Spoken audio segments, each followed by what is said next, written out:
Hey guys, I am going to see how this broadcast works because the Wi-Fi here sucks. So if it gets too choppy, I will shut it off and just do a video and then record it and upload it. Um, but there's a lot I want to talk about today. I want to go over the Pfizer and Moderna studies when it comes to the kids.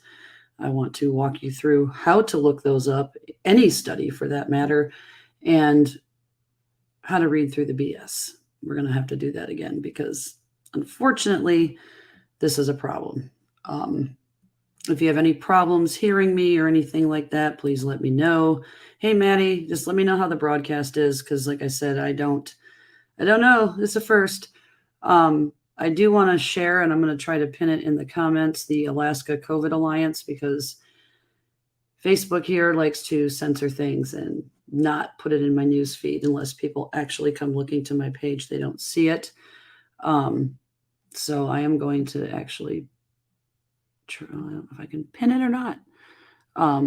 It's here, but it should be running as a ticker on the screen too as a banner. Just let me know. And let's see here, show. There we go. Everywhere you can find me, because every time I get put in Facebook jail, thanks to my stalker, who just wants attention, and she can go to hell. That's where you find me. A lot of people freak out. They're like, I don't know where to find you when you're not on. I also have a private Facebook page. Message me for the details, and I'll get you added onto that as well. I try to go live on Instagram. However, I can't show what I want to show through Instagram, so it does have its limitations, unfortunately. So there's that. You are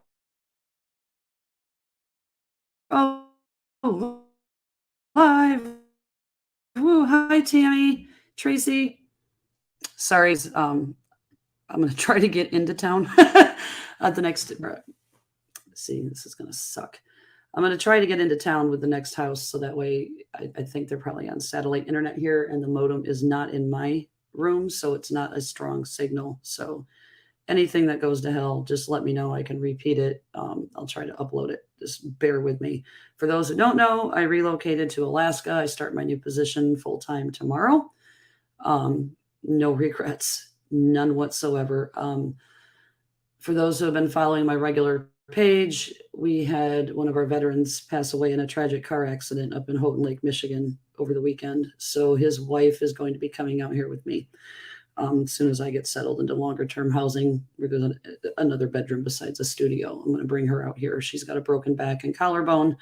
But between all of us in Carson, the Veterans Off Grid community, we will be taking care of our own. So that was kind of a tragedy this weekend. That was not something I expected to hear.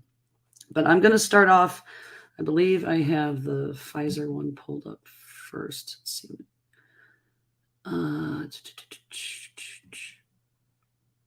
Pretty sure this is Pfizer. Yes. Okay. So let me share this screen here because I want you guys to see what's actually going on here. Let's see, Chrome tab. Search. Okay. Okay, so this here is the clinicaltrials.gov site, and you just go in, you look up the NCT number, or even type in vaccine or whatever. It will pull you up a list of studies that are going on. You can filter it over here. But if you actually click on the study, it will open up everything. And right here, there's a warning. The safety and scientific validity of this study is the responsibility of the study sponsor and investigators. Listing a study does not mean it has been evaluated by the FDA or the U.S. federal government. Know the risks and potential benefits of clinical studies and talk to your healthcare provider before participating. But we have a bunch of people who think that they are our private healthcare providers. So here, this is a phase 1-2-3 study in healthy children and young adults. Healthy being the key word here. Dependent upon safety and or immunogenicity data generated during the course of the study and the resulting assessment of benefit risk, the safety, tolerability, and immunogenicity. greater than 6 months of age may subsequently be evaluated. So right here, folks, allocation, non-randomized trial. We know that the strongest study is a randomized controlled trial. This doesn't end until the 2024. It was started in March of this year. So the phase 1 is an open label dose finding study to evaluate safety, tolerability, and immunogenicity. In phase 2-3, placebo controlled observer blinded study, which is still not a quadruple blind study. It's a blinding, single. These are huge problems. So this is not even a solid study that's being done here. 7,922 participants. I haven't even looked up there. Let's just kind of Google how many kids are in the US. Just out of, I didn't get a chance to get this far. I'm still trying to adjust to time zone changes.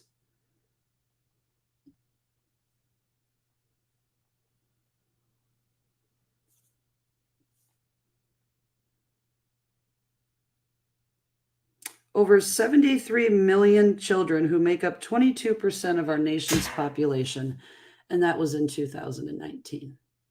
And you're going to pick 7,900 patients. That does not seem like a very credible number to me at all.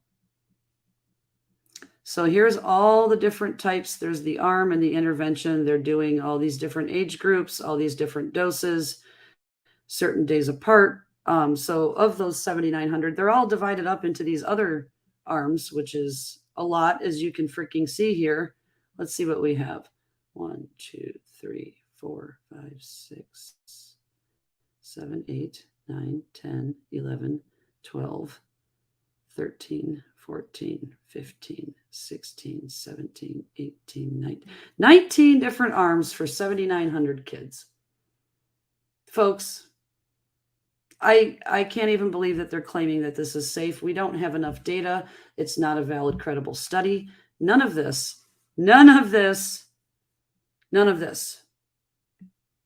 is okay. And here's the outcomes that they're okay.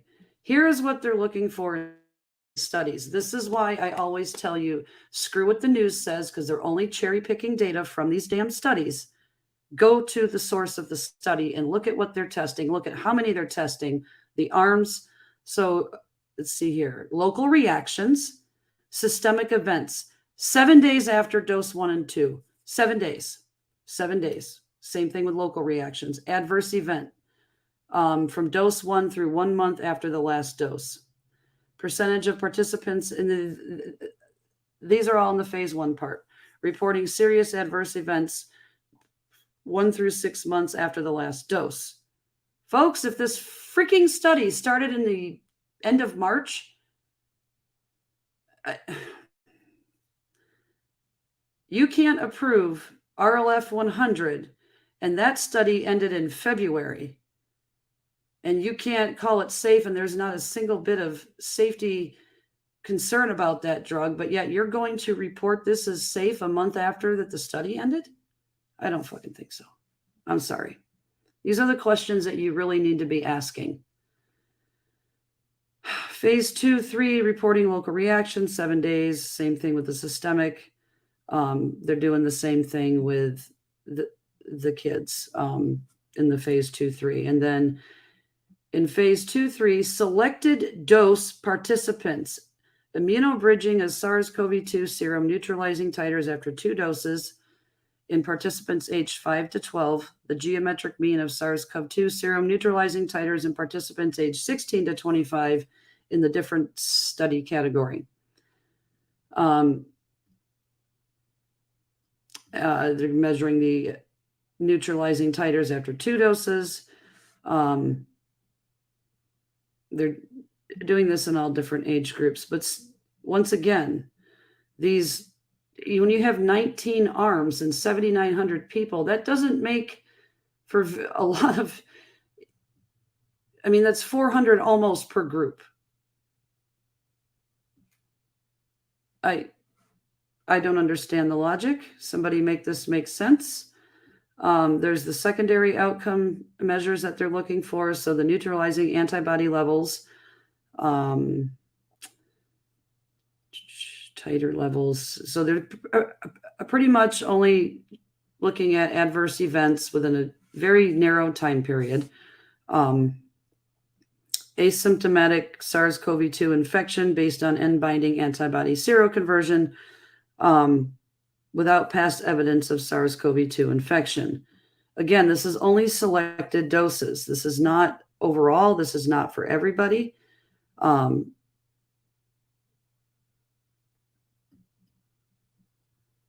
here's another thing, folks.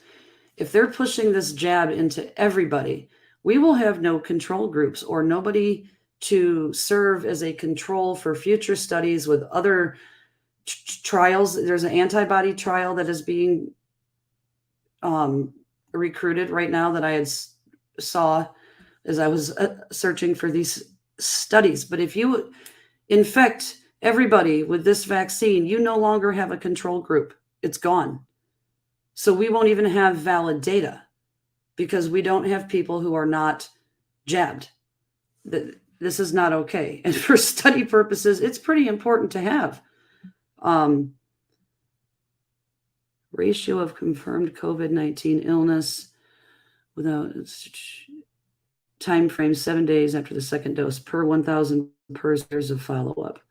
I mean, come on here. How can this freaking study, even 6 months to 30 years old? So here's the inclusion criteria. Male or female participants 6 to 12 years of age at the time of randomization at visit 1 for the dose finding, selected dose evaluation, and for participants 5 to 30 at the time of randomization.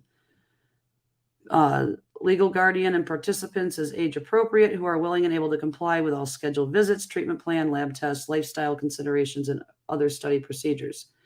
Healthy participants who are determined by, okay, so we are not even looking at these kids who have diabetes, high blood pressure, obesity, any of this. You are only but you want every child to get this, and you have not studied any other child but somebody who's seemingly healthy.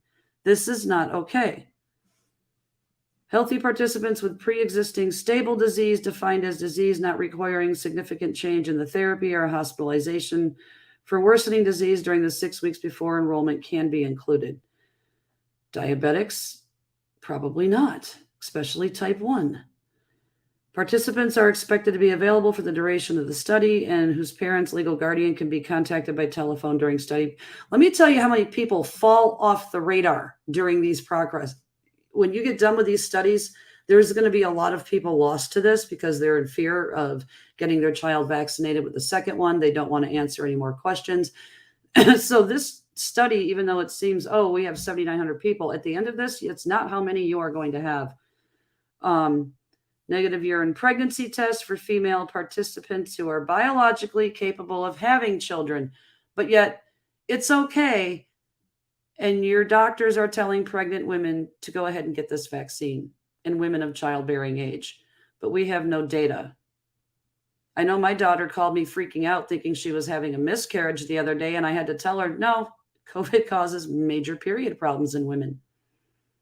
The Alaska COVID Alliance yesterday during that summit had many healthcare professionals who were standing up and cheering for what these people had to say. Healthcare providers are fed up with their hands being tied. This is going to lead to Health 3.0 changes. Exclusion, phase 1 only, past a clinical, a COVID-19, known infection with HIV, HCV,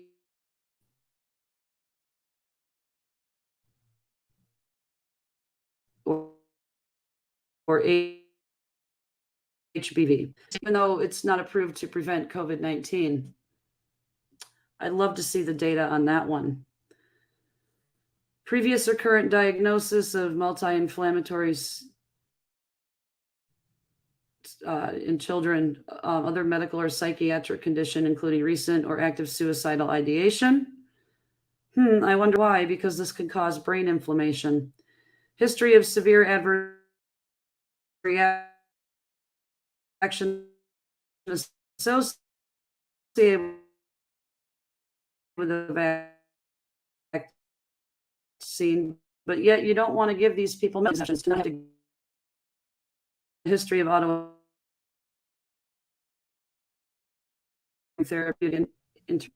Here we go. Stable type 1 diabetes and hypothyroidism are permitted. Bleeding diathesis or a condition associated with prolonged bleeding. Yeah, female who is pregnant or breastfeeding. Why are we not reading these, folks? Like, make this make sense in the mainstream media. Previous vaccination with any coronavirus vaccine. Individuals who receive treatment with immunosuppressive therapy, including cytotoxic agents or systemic corticosteroids, receipt of blood plasma products, participation in other studies involving intervention, previous participation in other studies involving study intervention containing LMPs, participants who are direct descendants of investigational site staff members of Pfizer directly involved in the conduct of the study, because that's a conflict of interest. That's a big one. So it's got 94 study locations, but yet again, 7,900 participants. Last update posted September 7th, last verified in September 21. These are all the different terms that you can search here by the keywords. You can type that into the clinical trial page. This is not good. This is not good. Hey, guys. So it's really important to really read through these studies. Let's go to the Moderna one next. So they have a little bit more in their pool, actually almost double. Actually, I think it might be more than that. Let me find this here and make sure I get the right one. Yes. So let's go here. Sorry, I'm trying not to use my mouse so you don't have to listen to all the clicking. This Yeti mic picks up a lot. Okay. I think it's this one. Yes. Okay, so. Oh, wrong one. Let me close out of that one. I can always reopen it later.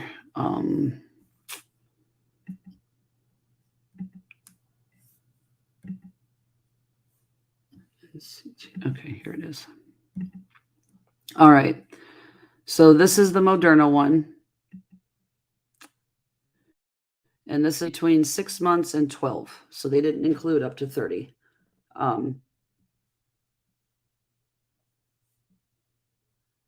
Same warning up here. No results posted. But yet we're telling... I know Moderna is really looking at the safety in this right now. I was reading a little bit about it earlier.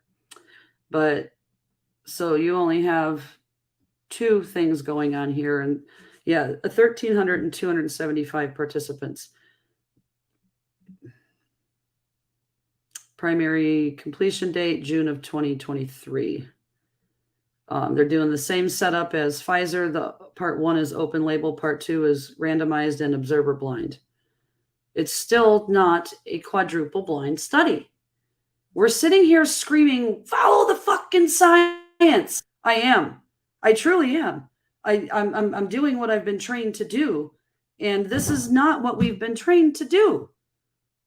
Oh, this one does say a quadruple, excuse me. A participant, a care provider, investigator, and the outcomes assessor. I did not double check the other one, but part 1 should seriously not be open label, because that just leads into the second part, which we already know. There's a lot of conflict here, the way that this is being designed. This is not how we science things. And I certainly don't take 7,000 and 13,000 children out of a population of 73 million at the very least and call that good. And I want to show you some math when I get done here. Yeah, let me write this down so I don't forget, because I have to open up the calculator. I'm going to show you what happens with these small study results. Let's see here. So we're looking Number of participants with local and systemic adverse reactions up to day 36, 7 days after each injection. Number of participants with unsolicited adverse events up to day 57, 28 days after each injection. Okay, so Moderna's doing it a little bit deeper, and I appreciate this more than I do Pfizer.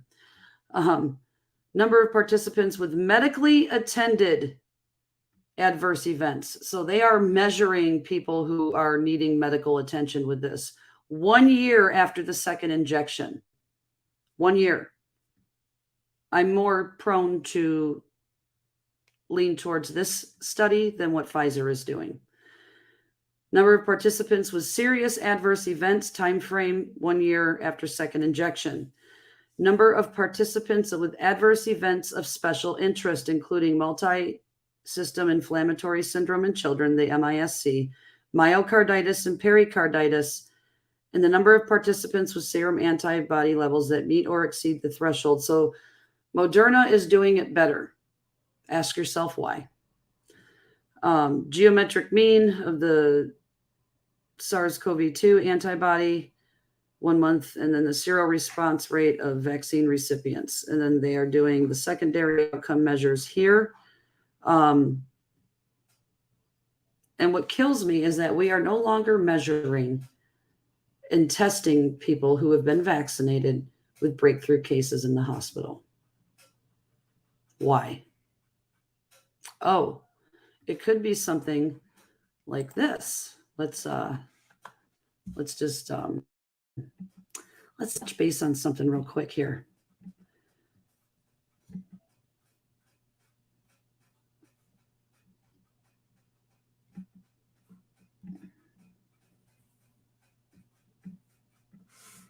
Ireland's COVID-19 daily cases surged to record highs since January.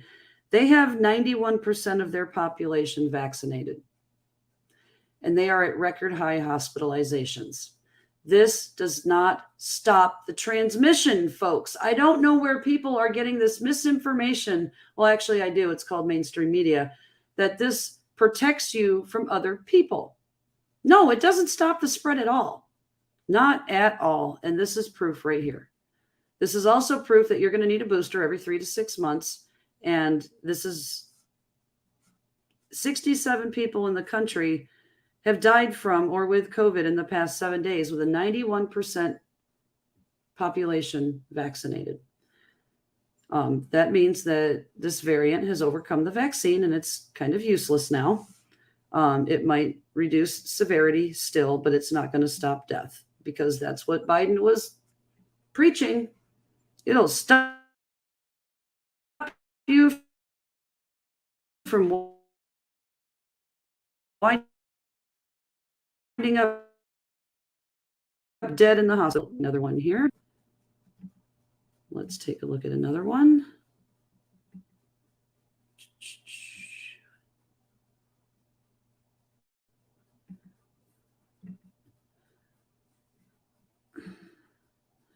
What is the role of genes? So this is in the medical news today. What we are seeing, a recent review summarizes current evidence about the role of genetic factors in a person's response to SARS-CoV-2 infection. People with certain gene variants. I have been saying this all along. We need to figure out who is at highest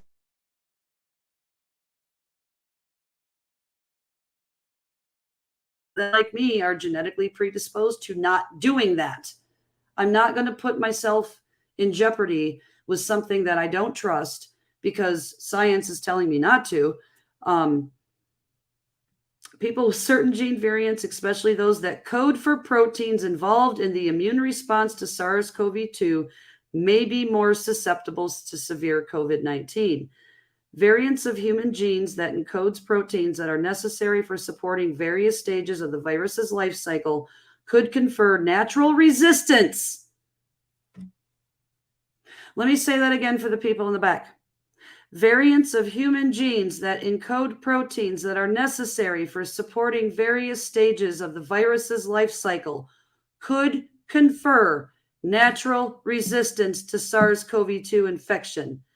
Identifying gene variants that confer this resistance may help scientists develop treatments for COVID-19. This explains why some people in a household don't get COVID when the whole house has been taken down by it. We need to know why. I have attached all of these links in this description. You can click on them all and go back over them yourself. I have been saying this time and time and time again that we need to figure out what the predispositions are, and yes, we can touch on synthetic antibodies. That is the one thing I will condone. They are not an RNA, they are synthetic. They are isolated from when we did the studies with the convalescent plasma. We identified certain proteins that played more of a role up until now, because a lot of times now, especially with the Delta Plus variant, they are not as effective. They did talk about that in that Alaska summit thing that I watched all 4 hours of yesterday. There is a defector from Wuhan. You really want to listen to her. But those are pretty much, even through all the anti-vax people, promoted. They are not an RNA type thing. They are an antibody where we have synthetically made the protein in a large quantity to help bolster your immune system to fight that. However, they can only be given up to day 10. And I want to talk about that. My god sister is COVID positive. Michigan is dropping the freaking ball with all of this. It's damn near impossible to get tested. A friend of mine went to go get his daughter tested. They wanted $200, but they would have tested him for free because his company insurance would have covered it. But why not her? I had another person who their whole family is sick, and she wanted to go get a COVID test. They wouldn't test her because she wasn't symptomatic, wanted $200 for that too. My cousin is on Medicaid. My god sister, she's family. She's been around since before I was born. Her mom is my other mama, but she's on Medicaid. A friend of hers was also diagnosed the same time. They both got referrals to the antibody clinic. Her day 10 was Friday. You want to guess who got the visit and who didn't? So now we're discriminating based on income. So you have Medicaid, you're last in line. You have commercial Blue Cross and Blue Shield. We'll make sure to get your ass in stat. So this is what's going on in Michigan right now, along with some really crazy shit. I have to, let me figure out how to share this. We really need to talk about this problem here. Let me get to my desktop.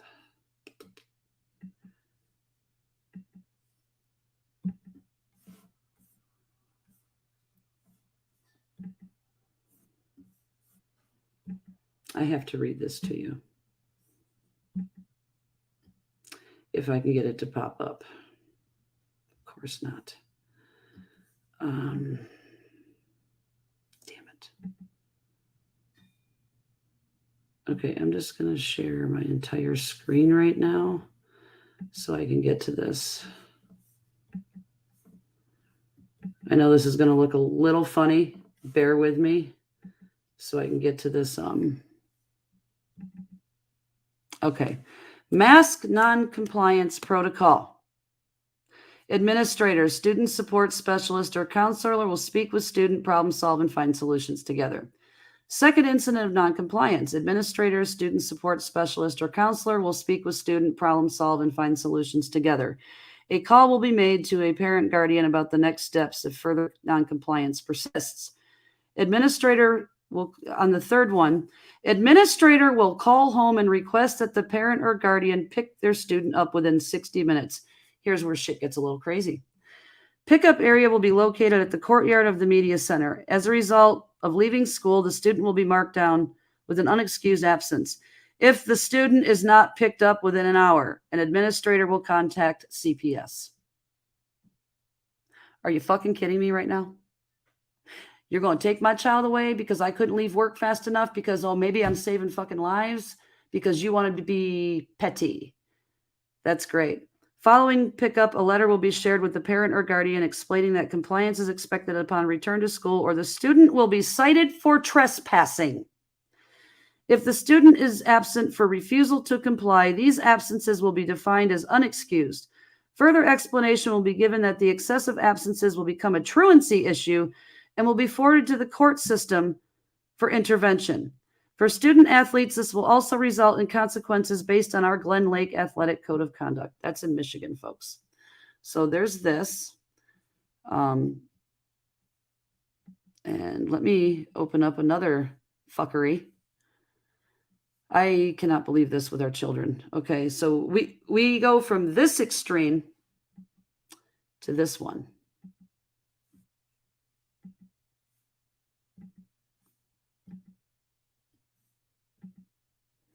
Okay, I don't need all this. Thank you.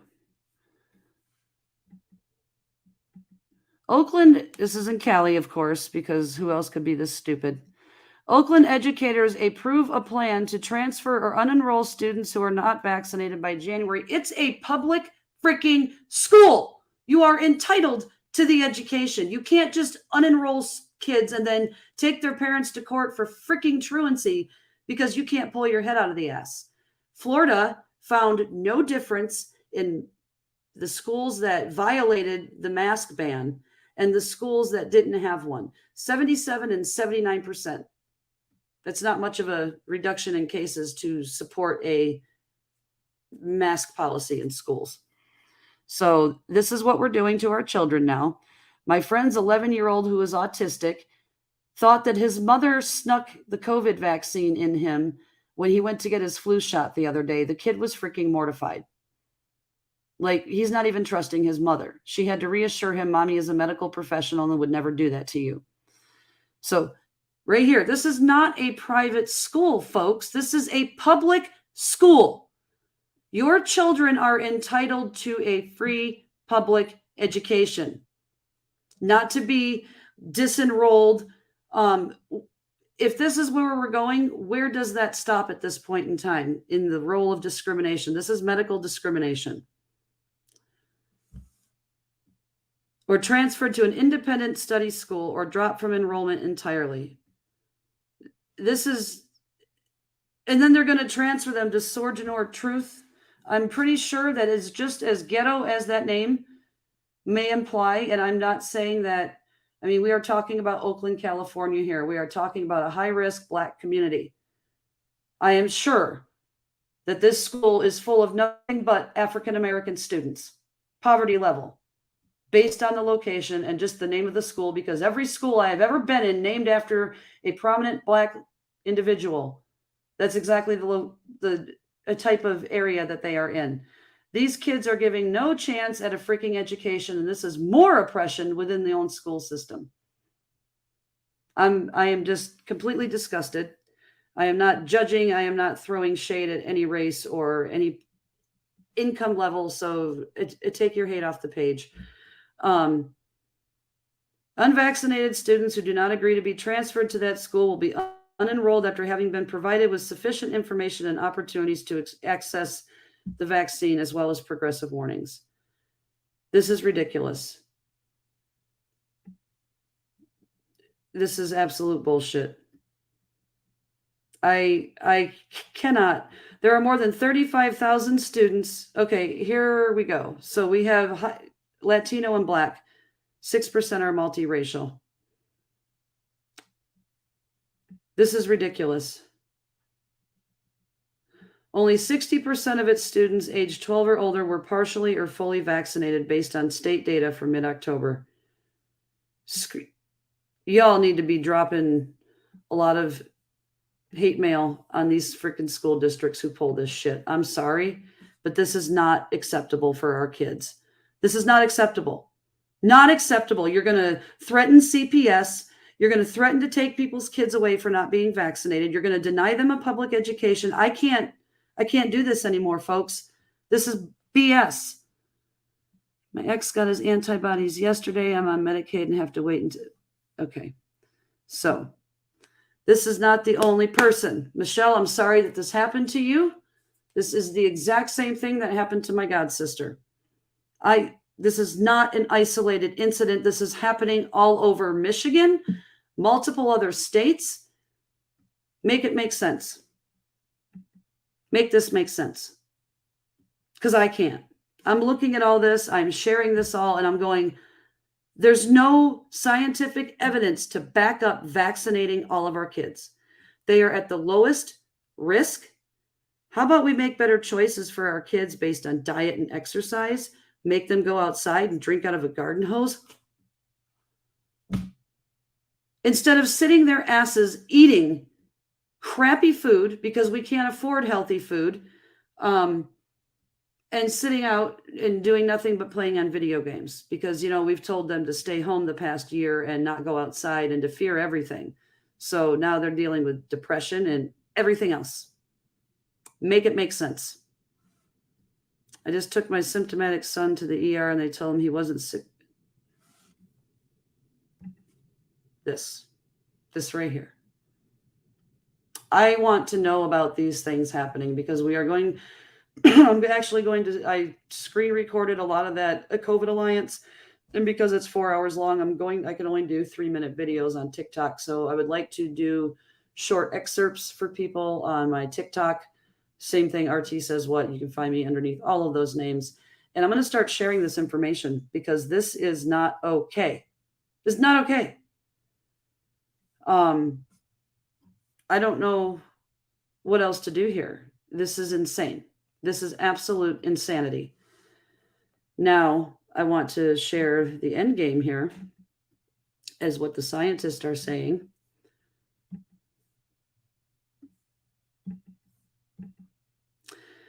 COVID's end game. Scientists have a clue about where SARS-CoV-2 is heading, and I'm going to tell you right now, the vaccine is not really any part of it. Back in the 80s, scientists in the UK performed an experiment that at first glance sounds unethical. Volunteers came into the lab and someone squirted virus up their nose. The researchers took a liquid packed with coronavirus particles and intentionally tried to make 15 volunteers sick. 10 people got infected. The other 5 fought off the virus. I'm sure that they have those proteins that we were talking about in the other article. Who's now at the biotechnology company Carius, but was at the Emory University when she spoke to NPR. Then the researchers waited a year, and repeated the experiment. They wondered, did getting sick from the coronavirus the first time protect people from the second exposure a year later? Or could people get reinfected a year later? Now, this coronavirus injected up the volunteers' noses wasn't SARS-CoV-2, the coronavirus that causes the disease COVID-19. Levine is quick to point out, no, nobody got very sick. I think they measured disease severity by how many tissue boxes a person used. I get this cold draft coming through the wall. The experiment was performed with all the proper ethical considerations. The researchers were studying another coronavirus called 229E that causes only a mild cold in humans, but the results of that experiment offer some intriguing insights into the possible endgame of the COVID-19 pandemic. After this Delta variant surge wanes this winter, as scientists forecast, what's next? Will the virus come back next year and the year after that? When COVID-19 erupted worldwide, there was some hope we could put the genie back into the bottle, so to speak. That is, the world could completely wipe out the virus from the human population as it did for the first SARS coronavirus back in 2003. That is not going to happen, folks. But as the current virus spread rapidly from continent to continent and cases exploded in every nook and cranny, the hope shifted to local eradication. Perhaps some regions could reach herd immunity via exposure and vaccinations and thus push out the virus from their communities and keep it out with travel restrictions and immunization requirements. It's like, okay, if we're not going to be able to fully eliminate it from the world, then maybe we could achieve local eradication like we do for measles or polio. For that to be, here we go. I'm just going to highlight this. For that to be possible, the virus must be stable. Says Paul, I'm not even going to try that last name right now. Its genetic sequence can't mutate or change over time that way. The vaccine's protection can last for a long time. It's not happening with this. If you have a measles infection or a course of the vaccine, you essentially have lifelong protection, he says, because that virus doesn't evolve much. But not all viruses are like that. For instance, influenza viruses mutate really rapidly, and those mutations can decrease a vaccine's effectiveness. That's one reason you can get reinfected with the flu over and over again. And why we have to update vaccines every year. Well, this isn't even every year. This has only been 6 months, folks. So it's going to mutate faster, and I got to come in every 3. I was terrible about getting my depot shot every 3 months. I can count more appointments that I missed than I got to on time. The virus is evolving so much that our immune system no longer recognizes it. And this is why the vaccine will never work. So whether communities can really eradicate SARS-CoV-2 depends largely on how fast its genetic sequence is changing. At the beginning of the pandemic, the virus seemed to look more like measles than the flu. The general belief among the scientific community was that SARS-CoV-2 virus wouldn't change much over time. Well, guess what happened? 6 months into the pandemic, the virus seemed to be following the predicted course. To date, there have been very few mutations observed, said molecular biologist Peter Thalen at Johns Hopkins in June of 2020 for a story with the headline, "This coronavirus doesn't change quickly, and that's good news for vaccine makers." Well, let's see. We haven't really updated that headline recently, have we? Then in December 2020, right around the holidays, SARS-CoV-2 shifted course drastically. Scientists in South Africa announced they had detected a mutant version of the virus that seemed capable of reinfecting people, that is, avoiding the immune response created by a previous infection. A few weeks later, scientists in the UK identified a rapidly spreading mutant that looked to be about 50% more transmissible than the original versions of the virus. A few weeks later, another mutant cropped up in Brazil, causing a massive second surge then. So all of a sudden, it looked like SARS-CoV-2 not only was mutating, but was doing so quite rapidly. They introduced a new metric, how to measure quickly SARS-CoV-2 is evolving as it adapts to living inside humans. When Kistler first saw the values, she was shocked. SARS-CoV-2's rate of adaptation is remarkably high right now, like roughly 4 times higher for SARS-CoV-2 than the seasonal flu. I don't think SARS-CoV-2 will stop adapting, Kistler says. It may slow down, but viruses that evolve adaptively tend to keep doing that. They don't tend to hit the limit of evolution. This is how we science. Yeah, that's the science I know and love and remember. I don't know what this is called, pseudoscience? The fast evolution has immense implications. Many scientists say it essentially dashes the hopes of eradicating SARS-CoV-2 in the US or even in smaller communities. As with the flu, the coronavirus will likely be able to reinfect people over and over again. It will keep returning year after year, just like common colds. I've been saying this since last year. Eventually, everyone will be exposed to SARS-CoV-2 to some extent. It's a matter of whether you're exposed when you're fully vaccinated or when you're not vaccinated. I'll take my chances at this point. On the surface, these findings sound like horrible news. It sounds like the COVID-19 pandemic, along with the masks, physical distancing, and quarantining, will never end.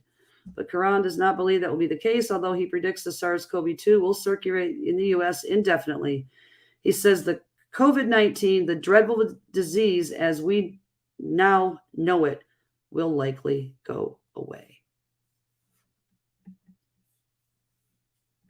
I hope that makes some sense to people. Oh, I know many people who've gotten reinfected. Oh, yes, I took care of them on the front lines last year. Oh, yeah. They tested negative for 6 to 8 weeks and then got it again. So, yes, I want to freaking scream, Dawn, me too. People's kids are, yeah. And then my question in Michigan is, why are we doing this with the testing? Are you trying to make the numbers look low? Are you trying to not test the vaccinated so it doesn't look like you have many breakthrough cases? This is where my brain goes when I see things like this, and it's a repeated problem. People are having in Texas, we have set up so many antibody places to get infusions. It's ridiculous. You can easily go get them. And when the Biden administration wanted to cut our delivery by 70%, our governor went right to the source and got them directly from the source. So there are options out there. Yeah, Michelle, I'm sorry that you guys are dealing with this. I truly freaking am. I cannot believe the insanity that I am dealing with here. I want to take a look also. I'm just looking at the criteria. Very similar for Moderna, but I really recommend going to look at these trials completely. I do want to show you what Pfizer has on their website for clinical trials. Okay, so make sure I got the right one. So these are all the clinical trials for COVID-19 right now for Pfizer. Drug and use investigation of Comirnaty IM injection, one study location, 16 years and up. So these are all the ones that they are working on. This is the one that I just went through here. The Active 3 therapeutics for inpatients with COVID-19. Let's just click on that for fun. Please deal with my slow internet. I'd like to know what drugs they're looking at. So they're doing it at Banner, Houston. Oh, great, we're testing our fucking veterans. Jesus Christ. I think they've dealt with enough. So they have all of these. I would have to go through and look up all of these studies. If you go back to the original page, they have the study number right here. This is what you need. You can actually, yeah, nope, not what I want. I actually want this to go to the clinicaltrials.gov website. But if you go to the clinicaltrials.gov website, and in the second one, there's a spot for keywords, and it'll even say NCT. Just type in that number. Go to the actual study. Don't trust the website that they're sharing it from. It's owned by Pfizer. Everything that's been submitted to the federal government is on that clinicaltrials.gov page. All the NCT numbers that you see here, you can read into those studies. And now we're checking renal impairment with ritonavir, and I'm not familiar which two drugs these are. But yes, we're looking at all of these things through Pfizer. These are all the clinical trials that they have going on right now. Versed, why are we drug-to-drug interaction study to estimate the effect? What is excuse me here.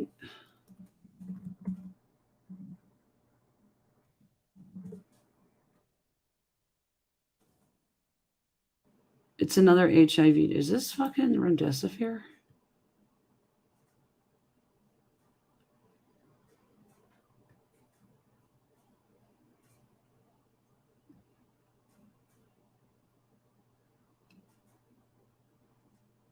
Norvir. Very similar to remdesivir, folks. Very similar. And I would recommend highly staying away from that drug. But I'm really interested as to why a sedative that we very commonly use in sedation is just now being checked for drug-to-drug interaction. Okay, so here we have in healthy pregnant women 18 years of age and older. So we do have a study with that. I'll definitely have to look this up. So now we have real-world evidence that's going to be starting in Brazil. So we have a lot of studies that are looking at things that we should have been looking at before we recommended other people getting them. So this is all that we have going on right now with the studies and what's going on in Michigan. I want to hear from you if you are having problems getting antibody treatment, problems testing. Many airports, you can just walk into the airport and they have testing sites in the airport for free because you need it to get on international flights. They won't let you in. They won't even let you in Canada without a negative test within the last 3 days. So nobody knows what the right hand doesn't know what the left hand is doing. We have all of these freaking wonderful problems going on, but this is the stuff I want you to look at when you see these studies. Okay. Those are the most, I wanted to show you, I'll show you the math at a different time. I have to run to the store. But I will be scheduling these probably twice a month regular so people know, because Facebook likes to censor how many news. They're doing the same thing to Be the Change too. Subscribe to all these places on the bottom of the banner, write them down, go find me. Misty Huffman 79 is the Instagram. I am posting all of these places when I am not here. That's where you find me. But I am going to split. I'm going to go enjoy some Alaska sunshine. We lose like 6 minutes a day right now. So in 10 days, we lose a whole hour of daylight. So I'm looking forward to it. I freaking love it. The rain has finally stopped, but I don't know how well I'll be able to see the northern lights because it's still pretty cloudy. It's supposed to hit the earth flare is supposed to hit today. So damn it. No clear skies till Wednesday, but oh well. So any questions, keep them coming. Stay safe, stay sane, and filter through the bullshit.